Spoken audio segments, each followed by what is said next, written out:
ठीक है बच्चों, अब आ जाओ थर्ड पॉइंट में। थर्ड पॉइंट में क्या बोल रहा है कि हमारे पास एक सेट ए है। सेट ए क्या है हमारे पास 1 2 3। बी सेट क्या दे रखा है 2 3 5 7। एक हमने रिलेशन ले लिया 2 3 3 5 5 7। रिलेशन का क्या रूल है वो नहीं बताया, बट डायरेक्ट हमने क्या किया, एक ए क्रॉस बी का एक हमने सबसेट बना लिया। तो ये देख लो ना, ये क्रॉस बी का सबसेट है ना, ए क्रॉस बी निकालो, उसमें देख लो ये तीन एलिमेंट्स आ जाएंगे, ये तीन एलिमेंट्स मिल जाएंगे ना ए क्रॉस बी में। तो ये जो आर है ना, ये ए क्रॉस बी का सबसेट हो गया, तो एक रिलेशन हो गया। तो ये एक हमारा रिलेशन है। ठीक है, सॉरी ये रिलेशन नहीं है। क्यों नहीं है? Because R is not the subset.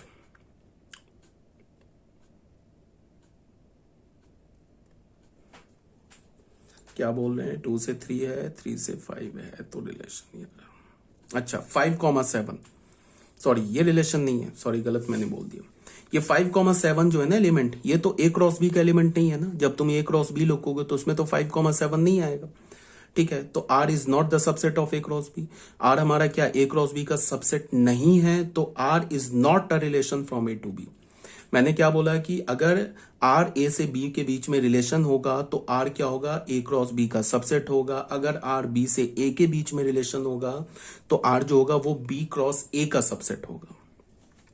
तो यहां पे देखो 5,7 तो ए क्रॉस बी में नहीं आएगा, इसका मतलब ये जो आर है वो ए क्रॉस बी का सबसेट नहीं है, तो ये रिलेशन नहीं है। ठीक है, ये हो गया हमारा पेज नंबर 14। पेज नंबर 15 में क्या बोल रहा है कि if R is a relation from A to B, अगर आर हमारा एक रिलेशन है इस ए से बी में, एंड ए कॉमा बी, ठीक है, नॉट एलिमेंट ऑफ आर। ये बस ऐसे ही बोल रहा है, आर इज अ रिलेशन, हमारे पास आर एक रिलेशन ए से बी में, अगर ए कॉमा बी रिलेशन का एलिमेंट नहीं है तो इसका क्या मतलब होगा, इसको हम ऐसे भी लिखते हैं, a comma b not element of R. इसको हम ऐसे भी लिखते हैं, ए आर को ऐसे करके क्रॉस कर दिया, a is not related to B. अगर मैंने ऐसे बोल दिया a comma b is not related to R, मतलब a comma b not element of R, इसको हम ऐसे बोलेंगे a is not related to b. इसको रीड कैसे करेंगे, read as a is not related to b under R. ठीक है, ये तो बस एक सिंबल था, सिंबल का क्या मीनिंग है वो बता दिया। अब बच्चों आ जाओ domain and range of a relation. ठीक है, डोमेन क्या होता है, रेंज क्या होता है, बहुत सिंपल सी बात है। अगर मैं बोलूं डोमेन ऑफ ए रिलेशन, एक हमने रिलेशन लिया ए से बी, एक रिलेशन है सेट ए से सेट बी में, तो रिलेशन क्या होगा, सबसेट होगा ए क्रॉस बी का। तो डोमेन क्या बोलेंगे, द सेट ऑफ ऑल ए, उन सारे स्मॉल ए का सेट बनाओ जो कि पहले सेट से आएगा, कैपिटल ए सेट से आएगा, such that A B belongs to R for some B belongs to B. इसका क्या मतलब है कि जो किसी भी रिलेशन का जो डोमेन होगा ना, वो जो डोमेन होगा वो उस रिलेशन में जितने भी ऑर्डर्ड पेयर आएंगे ना, उन सारे ऑर्डर्ड पेयर का जो पहला पहला एलिमेंट होगा वो सेट ए का, सॉरी रिलेशन आर का डोमेन हो जाएगा। समझ रहे हो बात को? जैसे हमने क्या बोला कि डोमेन ऑफ आर को क्या बोला, the set of all small A belongs to capital A. तो अगर जो पहला पहला एलिमेंट बोलेंगे तो वो पहला पहला एलिमेंट कहां से आएगा, पहले सेट ही से तो आएगा। ठीक है, the set of all small A belongs to capital A such that A B क्या हमारा रिलेशन का एलिमेंट है फॉर सम बी। बी क्या होगा, स्मॉल बी क्या होगा, कैपिटल बी का एलिमेंट होगा। तो डोमेन आर क्या हो जाएगा, set of first components of all ordered pair which belongs to R. ठीक है, सारे ऑर्डर्ड पेयर के पहले पहले एलिमेंट का सेट बना लो तो वो डोमेन हो जाएगा। ठीक है, तो मान लो एक सेट हमने ये लिया, एक सेट बी लिया, एक रिलेशन आर लिया, क्या बोला, ए स्मॉल ए बी से तभी रिलेटेड होगा जब ए बी से छोटा होगा। रिलेशन हमने कहां से कहां डिफाइन किया, सेट ए से बी में डिफाइन किया, तो रिलेशन क्या हो जाएगा, देख लो रिलेशन हो जाएगा। 1 3 से स्मॉल है तो 1 3 आ गया रिलेशन में, 1 6 से स्मॉल है तो 1 6 भी आ गया, फिर 1 2 भी 3 से स्मॉल है तो 2 3 भी आ गया, फिर 2 6 है तो 2 6 भी आ गया, 3 3 से स्मॉल नहीं है तो नहीं आया, फिर 3 6 से स्मॉल है तो आ गया, फिर 7 3 से तो स्मॉल नहीं है वो भी नहीं आया, 7 6 से स्मॉल नहीं है तो वो भी नहीं आया। तो ये रिलेशन हो गया। अब ये रिलेशन हो गया तो इसका डोमेन कैसे लिखेंगे, हर एक ऑर्डर्ड पेयर के पास जाओ और उसका पहला एलिमेंट उठा के एक सेट बना दो, तो ये डोमेन आ गया। ठीक है, रेंज के लिए क्या बोल रहा है, रेंज के लिए क्या होगा कि हर एक ऑर्डर्ड पेयर के पास जाओ, दूसरा एलिमेंट उठा के सेट बना दो, तो वो इसका रेंज आ जाएगा। अगर हमने रिलेशन लिया ए टू बी, तो रेंज आर का क्या होगा, the set of all b belongs to capital B such that A B belongs to R. A B क्या होगा, हमारा रिलेशन का एलिमेंट होगा for some a belongs to A. उन सारे स्मॉल बी का सेट बनाओ जो कैपिटल बी सेट का एलिमेंट होगा। ए बी क्या होगा, ऑर्डर्ड पेयर रिलेशन का एलिमेंट होगा फॉर सम ए। ये जो ए होगा वो किसका एलिमेंट होगा, ए का। तो रेंज क्या हो जाएगा, set of the second component of all ordered pairs which belongs to R. जितने भी रिलेशन है ना, रिलेशन में जितने भी ऑर्डर्ड पेयर आए ना, उन सारे ऑर्डर्ड पेयर के सेकंड एलिमेंट को उठा लो, उसका एक सेट बना लो, तो वो रेंज आ जाएगा। ठीक है, तो रेंज जो आएगा ना वो किस सेट से आएगा, वो बी सेट से आएगा। जो डोमेन है वो किस सेट से आएगा, ए सेट से आएगा। ठीक है, तो यहाँ पे बिल्कुल ऑब्वियस सी बात है कि जो रेंज होगा ना, रेंज वो जो सेकंड सेट है ना बी, उसका सबसेट होगा, और जो डोमेन होगा ना वो जो पहला सेट ए है ना उसका सबसेट होगा। बिकॉज जो डोमेन कहां से आएगा, पहले सेट से आएगा, रेंज कहां आएगा, दूसरे सेट से आएगा। ठीक है, तो यहां भी यही बात को बोला जा रहा है। ए हमारे पास सेट क्या दे रखा है, 2 3 5, बी सेट क्या दे रखा है, 4 7 10 8। तो रिलेशन क्या हमारा ए टू बी है, तो उसको हम क्या बोलेंगे, ए से बी के बीच में रिलेशन है। अब ये रिलेशन को हम ऐसे भी लिखते हैं, ए बी से रिलेटेड होगा कब, जब ए बी को डिवाइड कर दे। तो देखो ये ए बी को डिवाइड कर रहा है ना, 4 2 से डिविजिबल है, 10 2 से डिविजिबल है, 8 2 से डिविजिबल है, 5 10 से डिविजिबल है, 2 4 से डिविजिबल था तो 2,4 आ गया एलिमेंट। तो ये रिलेशन लिख लिया। रेंज के लिए क्या करेंगे, हर एक ऑर्डर्ड पेयर के पास जाओ, दूसरा एलिमेंट उठाओ, क्या करो, उसका सेट बना लो। ठीक है, तो वो रेंज आ गया। अब आ जाते कोडोमेन। कोडोमेन हमेशा सेकंड सेट को बोलते हैं। अगर मैंने रिलेशन डिफाइन किया ना ए से बी में, तो बी हमेशा कोडोमेन हो जाएगा। सेकंड सेट जो पूरा कंप्लीट सेकंड सेट होगा ना, वो हमारा रिलेशन का एलिमेंट हो जाएगा। ठीक है, तो मैंने क्या बोला, domain is always the subset of first set A and codomain is always the subset of second, sorry codomain नहीं, range is always the subset of second set B. और सेकंड सेट बी को हम क्या बोलते हैं, codomain. तो range is always the subset of codomain. ठीक है, let R be the relation form. ये सब एक बार लैंग्वेज देख लो, बस समझना है बस तुम्हें, और कुछ ऐसे रटना नहीं है, डेफिनेशन याद मत करने बैठ जाना। Let capital R be a relation from A to B, एक रिलेशन है, then B is called the codomain of the relation R. जो हमारा सेकंड सेट हमेशा कोडोमेन होगा, रेंज होगा वो हमारा सबसेट होगा कोडोमेन का। देख लो, एक सेट हमने ए उठाया, एक सेट हमने बी उठाया, क्या बोला, ए बी से तभी रिलेटेड होगा। ए किसका एलिमेंट बोल रहे हैं, पहले सेट ए का। बी किसका एलिमेंट बोल रहे हैं, दूसरे सेट बी का। रिलेशन हमने कैसे डिफाइन किया, सेट ए से सेट बी। लिखा नहीं है मैंने ए से बी डिफाइन किया है, बट रिलेशन हमारा ए सेट से सेट बी में डिफाइंड हुआ है। तो हमने क्या बोला है कि सेट ए का स्मॉल ए एलिमेंट सेट बी के स्मॉल बी एलिमेंट से तभी रिलेटेड होगा जब ए जो है ना, ये ए सेकेंड एलिमेंट बी को डिवाइड कर दे। तो देख लो, फिर वही जो अभी हमने लिया है सेम, ये डोमेन होगी, ये रिलेशन हो गया। डोमेन क्या हो गया, पहले सेट हर एक ऑर्डर्ड पेयर के पास गए, पहला ऑर्डर्ड पेयर का पहला एलिमेंट उठा के सेट बना दिया। तो देखो हर एक ऑर्डर्ड पेयर में यहाँ भी 2, यहाँ भी 2, यहाँ भी 2, एक 2 लिख लिया। उसके बाद ये 5, तो 5 हो गया, ये हमारा डोमेन हो गया। रेंज के लिए क्या करेंगे, हर एक ऑर्डर्ड पेयर के पास जाओ, दूसरा एलिमेंट उठा के सेट बना लो, तो 4 10 8 आ गया। तो ये जो रेंज हो गया ना, देखो 4 10 8, ये बी सेट का सबसेट हो गया। देखो 4 10 8 है ना बी सेट का सबसेट, और ये बी सेट क्या है, कोडोमेन है। तो range is always the subset of codomain. ठीक है, अभी तक मैं बोल रहा हूं कि 11th क्लास चल रहा, अभी तक 12th क्लास नहीं चल रहा। अभी तक तुम्हें ये जो भी बात बताया जा रहा है, ये सब 11th का बताया जा रहा है। 12th क्लास के जो बच्चे इस लेक्चर को सुन रहे हैं वो ऑलरेडी ये बात जानते होंगे। ठीक है, रिलेशंस ऑन अ सेट ए। अभी तक हम लोग रिलेशन क्या डिफाइन कर रहे थे, सेट ए से सेट बी में या सेट बी से सेट ए में। अब जो रिलेशन होगा वो कैसे डिफाइन होगा, सेट ए से सेट ए में। मतलब क्या होगा, सिर्फ एक ही सेट गिवन होगा, उसके अंदर रिलेशन हम डिफाइन करेंगे। इसका क्या मतलब होगा, सेट ए का एलिमेंट सेट ए के एलिमेंट से ही एसोसिएट होगा। ठीक है, अगर मैं सेट बी से सेट बी में रिलेशन डिफाइन करूं तो इसका क्या मतलब है, सेट बी का एलिमेंट सेट बी के एलिमेंट से एसोसिएट होगा। तो रिलेशन ऑन अ सेट, एक सेट की बात कर रहे हैं। अभी तक तो हम ए और बी 2 सेट की बात कर रहे थे, अब एक सेट की बात कर रहे हैं। क्या हम बोलेंगे, a relation R from a non empty set A into itself is called a relation on A. एक नॉन एम्प्टी सेट ए है, इससे हमने एक रिलेशन डिफाइन किया, तो उसे हम क्या बोलेंगे, is a relation into itself. इसे हम क्या बोलेंगे, relation on A itself. If A is a non empty set then the subset of A cross A is called the relation on A. ठीक है, तो अब अगर जो रिलेशन आएगा वो किसका सबसेट होगा, ए क्रॉस ए का सबसेट होगा। मीन्स क्या होगा, ए स्क्वायर का सबसेट होगा। ठीक है, ये तो सिंपल सी बात है। रिलेशन हमेशा अगर ए से बी में रिलेशन डिफाइन करो ना, तो जो रिलेशन होगा वो ए क्रॉस बी का सबसेट होगा। अगर बी से ए में मैं रिलेशन डिफाइन करूं तो जो रिलेशन आएगा ना, रिलेशन क्या आएगा, सेट आएगा। उस सेट का एलिमेंट क्या होगा, ऑर्डर्ड पेयर। तो वो क्या होगा, बी क्रॉस ए का सबसेट होगा। अगर रिलेशन मैंने सेट ए में डिफाइन किया तो जो रिलेशन आएगा ना वो क्या होगा, ए क्रॉस ए का सबसेट होगा, डेट इज ए स्क्वायर का सबसेट होगा। ठीक है,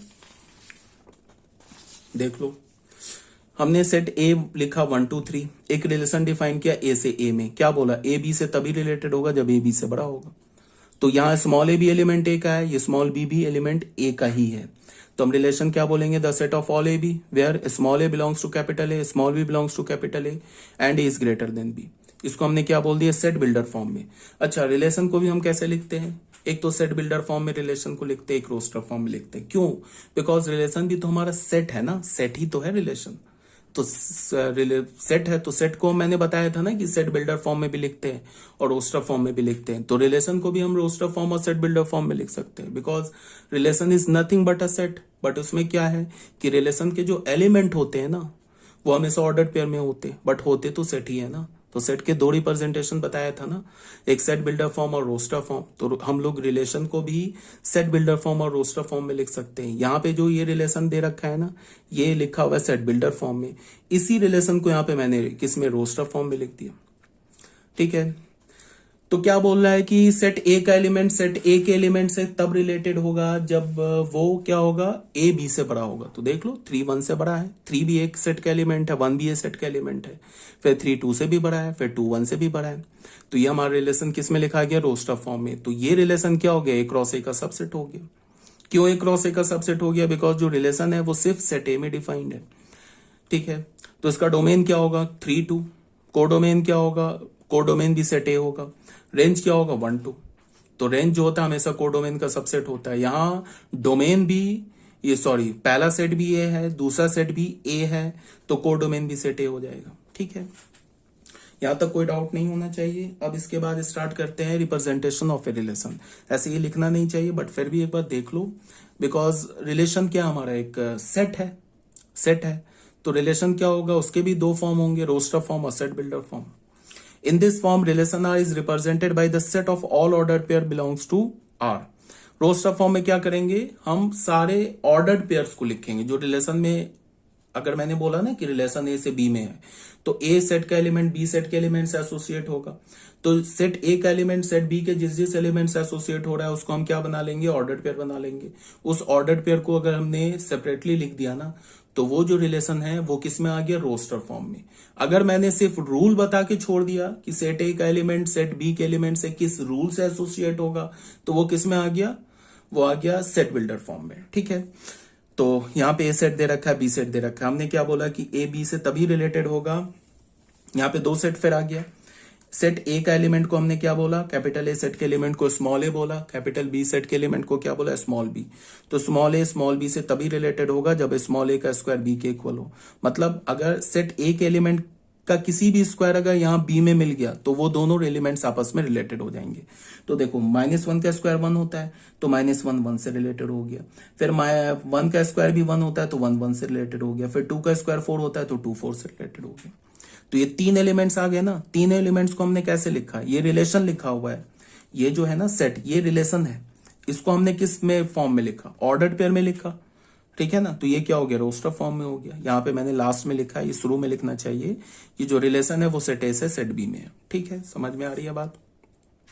अब क्या है, set builder form. Set builder form में हम क्या करते हैं, in this form the relation R is represented as, relation को कैसे करते हैं, the set of all A b small a. अगर हमने रिलेशन ए से बी में लिखा, स्मॉल ए से कैपिटल ए सेट से कैपिटल बी सेट में लिखा, तो हम क्या बोलेंगे, the set of all ordered pair A B such that, इस ऑर्डर्ड पेयर का पहला एलिमेंट पहले सेट से दूसरा एलिमेंट बी से, और ए और बी जिस रूल से, मतलब सेट कैपिटल सेट ए का एलिमेंट और कैपिटल सेट बी का एलिमेंट जिस रूल से एसोसिएट होगा ना, उस रूल को यहां पे हमें लिखना है। ठीक है, तो ये किस फॉर्म में हो जाएगा, ये आ जाएगा तुम्हें सेट बिल्डर फॉर्म में। फॉर एग्जाम्पल देख लो, ये सेट ए है, ये सेट बी है, तो हमने एक रिलेशन लिया ए से बी में, क्या बोला, ये देखो ये लिखा है सेट बिल्डर फॉर्म में, बोला कि the set of all ordered pair A B such that, a से बी में रिलेशन है, तो ऑर्डर्ड पेयर का पहला एलिमेंट पहले सेट से होगा, ऑर्डर्ड पेयर का दूसरा एलिमेंट दूसरे सेट से होगा, ए माइनस बी -1 होना चाहिए। मतलब ये रूल लिखा ना, पहले ए सेट का एलिमेंट और बी सेट के एलिमेंट का अगर डिफरेंस -1 आ जाए तो ए और बी रिलेशन का एलिमेंट हो जाएगा। तो ये सेट बिल्डर फॉर्म में लिखा, इसको हमने रोस्टर फॉर्म में लिख दिया। देख लो 1 और 2, ये 1 2 से रिलेटेड है, क्यों? बिकॉज 1 माइनस 2 माइनस 1 होता है। फिर 1 बाकी किसी से 4 6 8 से रिलेटेड नहीं है। फिर 3 किससे रिलेटेड है? 4 से, बिकॉज 3 माइनस 4 माइनस 1 होता है। फिर 5 6 से रिलेटेड है, 7 8 से रिलेटेड है। ठीक है, तो ये किस फॉर्म में लिखा हुआ है? ये रोस्टर फॉर्म में लिखा हुआ है। ये सेट बिल्डर फॉर्म में है, और ये किस फॉर्म में लिखा है? रोस्टर फॉर्म में। ये रोस्टर फॉर्म में। ठीक है, तो डोमेन क्या हो गया? हर एक ऑर्डर पेयर के पास जाओ, पहला एलिमेंट उठा के सेट बना लो। रेंज क्या हो गया? हर एक ऑर्डर पेयर के दूसरे एलिमेंट का सेट बना लो। कोर डोमेन हमेशा क्या होता है? Second set. सेकंड सेट क्या है? बी, तो बी हमारा कोर डोमेन हो गया। रेंज देख लो, हमेशा सेकंड सेट का सबसेट होगा, और डोमेन जो होगा हमेशा फर्स्ट सेट का सबसेट होगा। ठीक है, अब आ जाओ बच्चों थर्ड में, बाई एरो डायग्राम। रिलेशन को हम क्या करते हैं? एरो डायग्राम से भी रिप्रेजेंट करते हैं। In this form the relation R is represented by arrow, by drawing arrow from first component to the second component of all ordered pair belonging to R। इसमें क्या है कि अगर कोई बोल रहा है ना कि रिलेशन हमारा सेट ए से सेट बी में है, तो हम क्या करेंगे? सेट ए के एलिमेंट सेट बी के जिस एलिमेंट से एसोसिएट होगा ना, तो उसको हम एक एरो से ज्वाइन कर देंगे, तो वो एरो डायग्राम से हो जाएगा। ये सब ऐसे ही बस बात है, सुनते जाओ, इसको देख लो। देखो हमने एक रिलेशन लिया, ठीक है, एक हमने सेट ए लिया, एक सेट बी लिया। ठीक है, रिलेशन क्या बोला? ए से बी में क्या रिलेशन डिफाइन किया? ए, ये ए स्मॉल कैपिटल ए का एलिमेंट है, स्मॉल बी कैपिटल बी का एलिमेंट है, तो बोला ए बी से तभी रिलेटेड होगा जब ए बी से छोटा हो।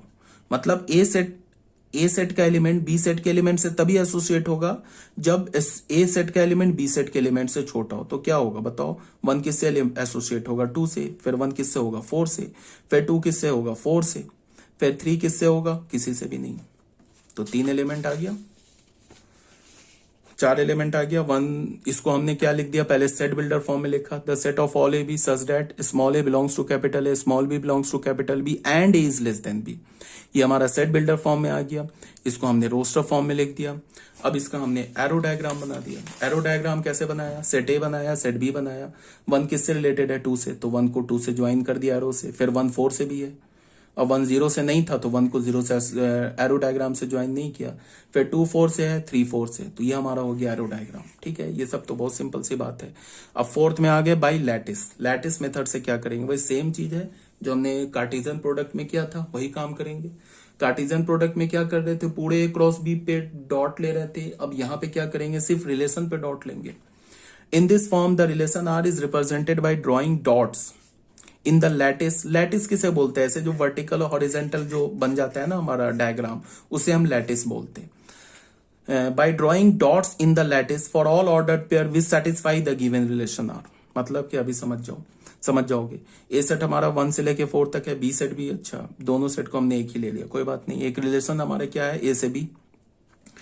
ठीक है, इसको तुम रिलेशन ए टू ए भी बोल सकते हो, बिकॉज ए और बी सेट क्या है? दोनों इक्वल सेट है। तो पहले हमने रिलेशन को सेट बिल्डर फॉर्म में लिखा, फिर मैंने रोस्टर फॉर्म में लिखा। सेट बिल्डर फॉर्म में क्या बोल रहा है कि the set of all A B such that small A belongs to capital A and small B belongs to capital B and small A is divisor of B. मतलब कि जो set A का एलिमेंट अगर set B के element का divisor होगा, तो वो दोनों आपस में अंडर दिस रिलेशन एसोसिएट हो जाएगा। तो इसको देख लो, 1 1 का डिवाइजर है, तो 1 1 आ गया रिलेशन में। 1 1 से का है। फिर 1 जो है 2 का भी डिवाइजर है। 1 होता है, ये 2 होता है ना, 1 से डिविजिबल होता है, तो 1 2 का भी आ गया। 1 तो क्या होगा? 3 का भी डिवाइजर है। 1 4 का भी डिवाइजर है। 1 4 को भी डिवाइड करता है, 1 3 को भी डिवाइड करता है, तो ये आ गया। फिर 2 2 का डिवाइजर है, फिर 2 4 का डिवाइजर है, फिर 3 3 का डिवाइजर है, 4 4 का डिवाइजर है, तो ये आ गया रोस्टर फॉर्म में। ये हमारा सेट बिल्डर फॉर्म में हमने रिलेशन को लिखा। फिर ये हमने लिखा रोस्टर फॉर्म में। अब लिखेंगे किस फॉर्म में? लैटिस मेथड से, मीन्स डायग्राम हम लोग इसका ड्रॉ करेंगे। अच्छा, एरो डायग्राम भी मैंने देखा रखा है।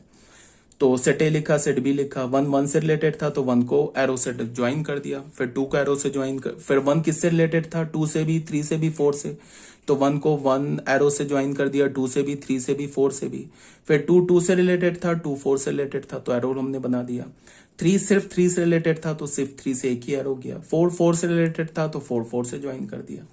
अगर मुझे ए क्रॉस बी का डायग्राम बनाना होता है, एरो डायग्राम, तो फिर 2 को भी 1 से करते, 2 को 2 से, फिर 2 को 3 से, फिर 2 को 4 से, फिर 3 को भी सारे से करते, फिर 4 को भी सारे से करते। तो किसका डायग्राम बन जाता? ए क्रॉस बी का। बट हमें यहां किसका डायग्राम बनाना है? रिलेशन का। तो ये रिलेशन के लिए हम लोग क्या देखेंगे? यहाँ हम ये देखेंगे कि रिलेशन में जो एलिमेंट्स आ रहे हैं ना, 1 1 से रिलेटेड है, तो 1 को एरो 1 ही से ज्वाइन करेंगे, एरो से। फिर 1 2 से रिलेटेड है, तो 1 को 2 से हमने एरो से ज्वाइन कर दिया। फिर 1 3 से है, तो 1 को हमने 3 से एरो से ज्वाइन कर दिया। ठीक है, समझ में आ गई होगी भाई, आई थिंक। तो ये तो क्लियर है। अब ये लैटिस मेथड है, इसी को तो हम देख रहे थे। तो हमारा सेट ए क्या दे रखा है? 1 2, सेट ए क्या? 1 2 3 4। तो हमने एक्स एक्सेस पे क्या किया? 1 2 3 4 बना लिया। वाई एक्सेस पे हमने क्या किया? 1 2 3 4 5 बना लिया। सबसे हमने एक वर्टिकल लाइन जो ड्रॉ किया, 1 2 3 4 5 से भी कर लो, 6 7 भी बना के कर लो, कोई प्रॉब्लम नहीं, पॉइंट तो एक ही आएगा। फिर यहां से भी 1 2 3 4 ऐसे हमने हॉरिजॉन्टल लाइन बना लिया। ठीक है, अब हमारे पास रिलेशन में क्या क्या एलिमेंट है ये देखो। रिलेशन में है 1 1, तो यहां से 1 उठाया, यहां से 1 उठाया। जो हमारा पहला सेट है ना ए, उसको हमने एक्स एक्सिस पे लेते हैं, दूसरे सेट को हमने वाई एक्सिस पे लेते हैं। तो रिलेशन में 1 1, तो यहां से 1, यहां से 1, डॉट बना दिया, ये क्रॉस किया, ये नहीं है हमारे पास। फिर क्या हमारे पास 1 2, तो यहां से 1, यहां से 2, डॉट ले लिया। फिर क्या 1 3, यहां से 1, यहां से 3। फिर हमारे पास 1 4, यहां से ये जो एक्स एक्सिस पे सेट ए को लेते हैं, वाई एक्सिस पर सेट बी को लेते हैं। अगर बी से ए में रिलेशन होता तो एक्स एक्सिस पर सेट बी को लेते, वाई एक्सिस पर सेट ए को लेते। तो 1 4 भी है, तो कर दिया हमने ज्वाइन। फिर 2 2, तो 2 2 को यहाँ पे कर दिया, ये क्रॉस है, ये कुछ भी नहीं है, डॉट नहीं है। फिर 2 किससे रिलेटेड है? 2 से। फिर 2 किससे रिलेटेड है? 4 से भी। फिर क्या हमारा 3 3 से रिलेटेड है, 4 किससे रिलेटेड है? 4 से, बाकी कुछ नहीं है। तो ये लैटिस हो गया मेथड। ये सब तो ऐसे ही है, समझ रहे होगे बात को। अब आ जाओ टोटल नंबर ऑफ रिलेशंस। अगर हमारे पास कोई सेट ए है जिसमें p एलिमेंट्स हैं, सेट बी में q एलिमेंट्स हैं, तो उसके क्रॉस प्रोडक्ट में कितने एलिमेंट्स होंगे? p q एलिमेंट्स होंगे। और फिर मैंने क्या बोला कि रिलेशन जो होता है वो a क्रॉस b का सबसेट होता है। इसका क्या मतलब है कि a क्रॉस b के जितने भी सबसेट्स हैं वो हर एक सबसेट एक रिलेशन है। ठीक है, रिलेशन क्या होता है? अगर ए से बी में हमने रिलेशन डिफाइन किया तो relation is nothing but the subset of A cross B.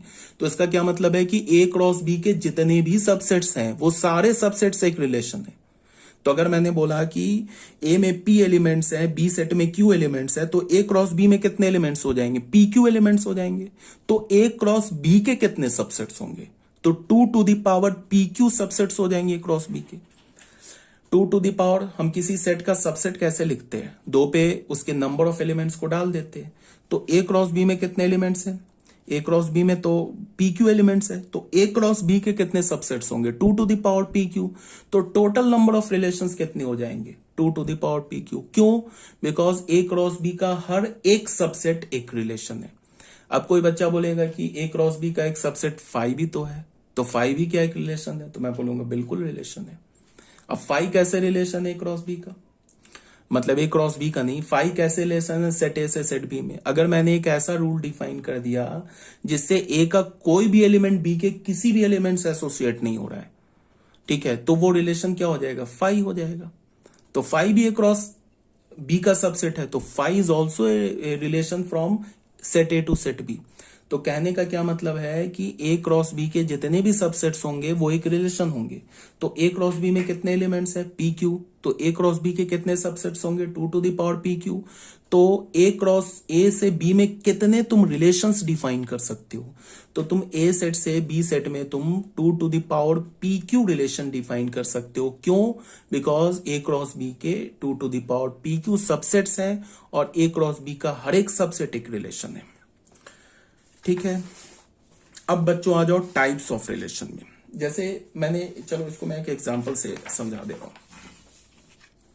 एक मान लो सेट हमने ए ले लिया, मान लो 1 2 ले लिया, और एक बी सेट ले लिया हमने 3 4 ले लिया। अब मैंने 4 2 टू 16 ज्यादा हो जाएगा बट कोई बात नहीं है।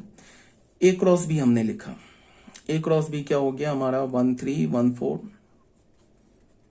फिर क्या हो गया ये? 2 3 2 4। तो number of element in A cross B कितने हो जाएंगे? 4। तो नंबर ऑफ सबसेट्स कितने हो जाएंगे? Number of subsets from A to B, A से बी कितने सबसेट्स हो जाएंगे 2 to the power 4, 16 सबसेट्स हो जाएंगे। तो नंबर ऑफ रिलेशंस कितने हो जाएंगे, number of relations from A to B, A से बी के बीच में कितने रिलेशंस हो जाएंगे 16 हो जाएंगे।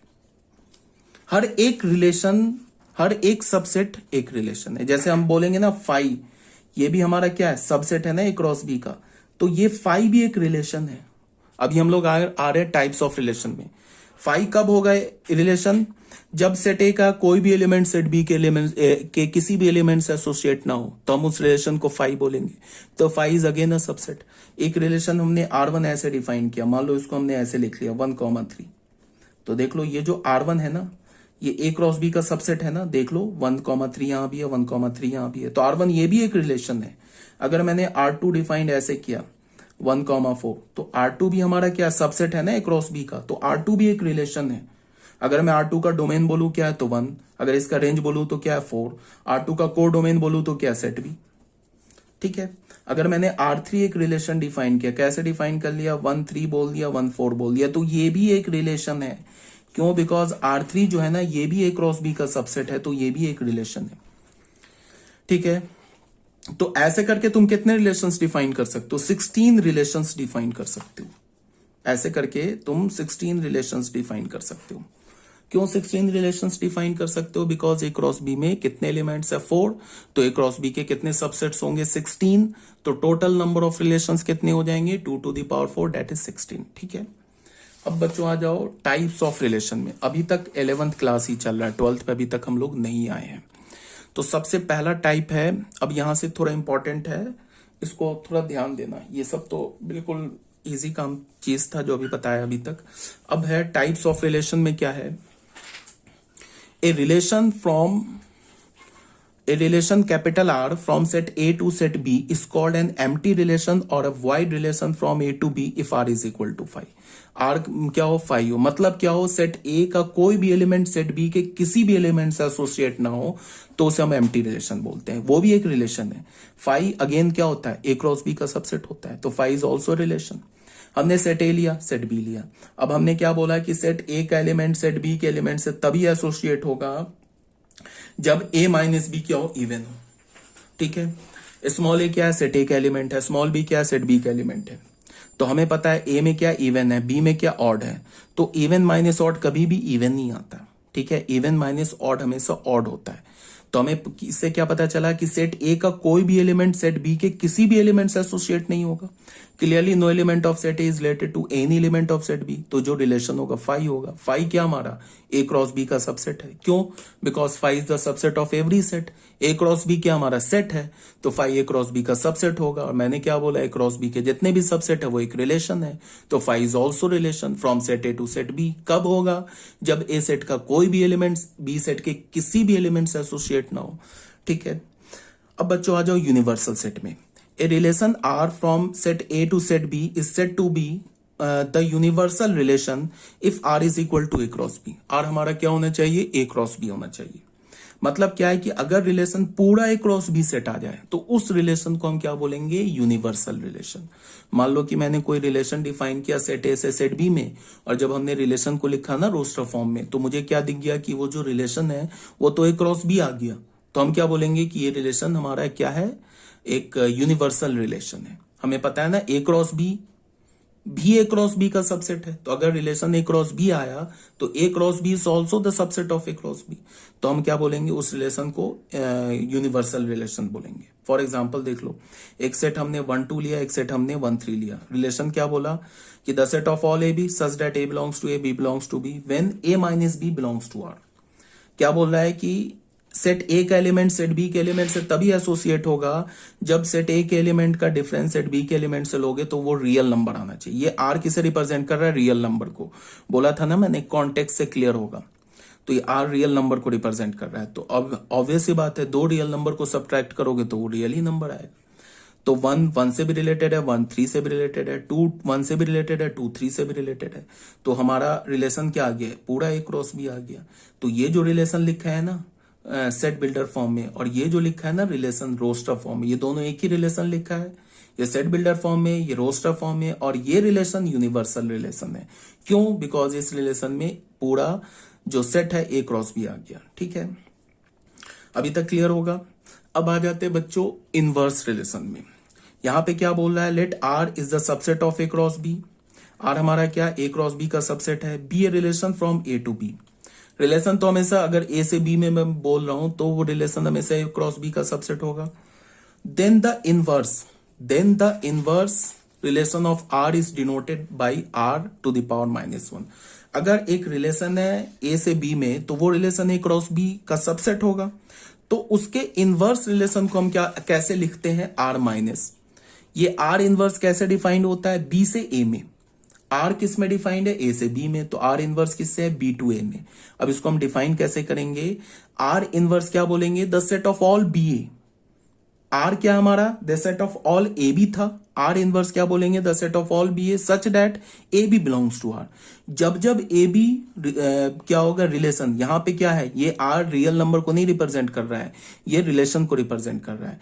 जब ए बी रिलेशन का एलिमेंट होगा, ए बी अगर ये ऑर्डर्ड पेयर ए बी रिलेशन का एलिमेंट है तो बी ए उसके इनवर्स का एलिमेंट हो जाएगा। ठीक है, रिलेशन आर जो होगा वो ए से बी में होगा तो आर इनवर्स जो होगा वो बी से ए में होगा।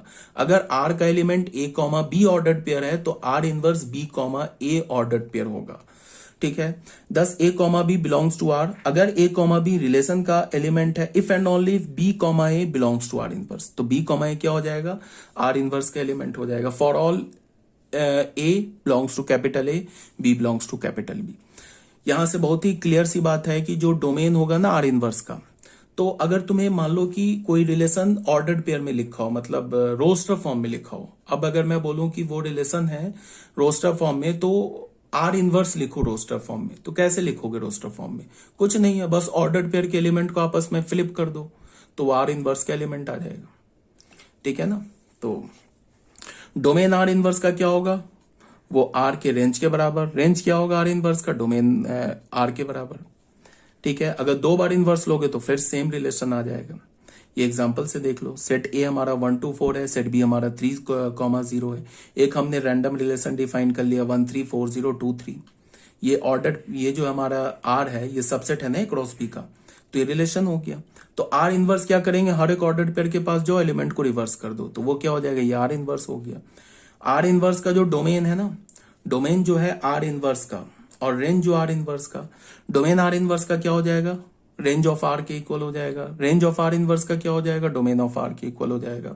अगर मैं बोलूं को डोमेन ऑफ आर इनवर्स का क्या होगा, अगर मैं बोलूं को डोमेन, या फिर रहने दो डोमेन को, डोमेन को यहां तक, बस यहीं तक क्लियर है। या सुन लो, अगर मैंने बोला ना कि को डोमेन, अगर मैंने आर इनवर्स का को डोमेन बोला तो वो क्या होगा, आर का जो फर्स्ट सेट है ना वो हो जाएगा। ठीक है ना, आर इनवर्स का जो, अगर देखो रिलेशन आर क्या होगा, ए से बी में होगा, तो आर इनवर्स क्या होगा, बी से ए में होगा, तो आर इनवर्स का कोडोमेन सेट ए होगा जो कि रिलेशन आर का फर्स्ट सेट ए होगा।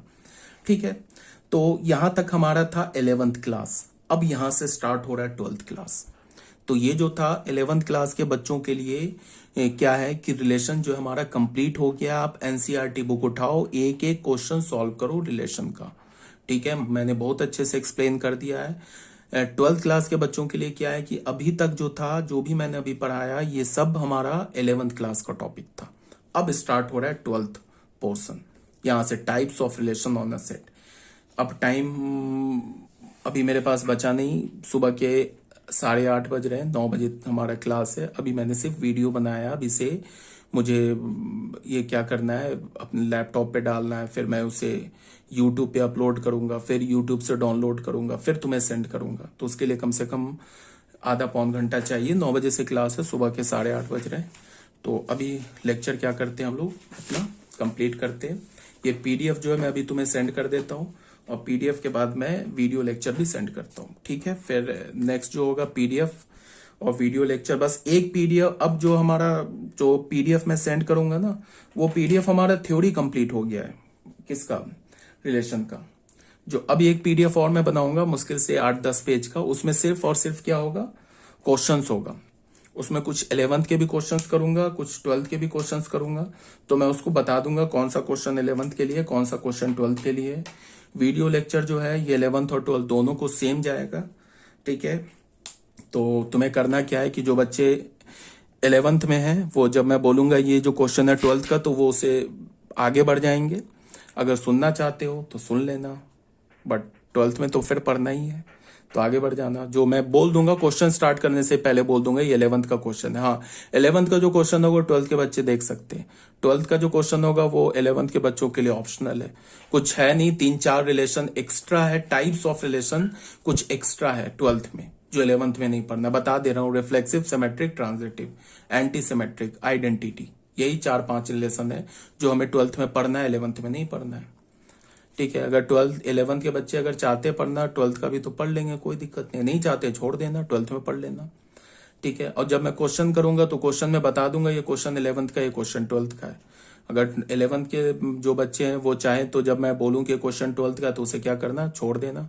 पीडीएफ में भी मैं मेंशन कर दूंगा ये क्वेश्चन 11th का है और ये क्वेश्चन 12th का है। तो तुम जो पीडीएफ तुम्हें मिलेगा 11th और 12th दोनों को सेम पीडीएफ में दूंगा। टाइम इतना है नहीं कि 11th के लिए अलग पीडीएफ बनाओ, 12th के लिए अलग पीडीएफ बनाओ, तो दोनों को मैं सेम ही पीडीएफ दूंगा।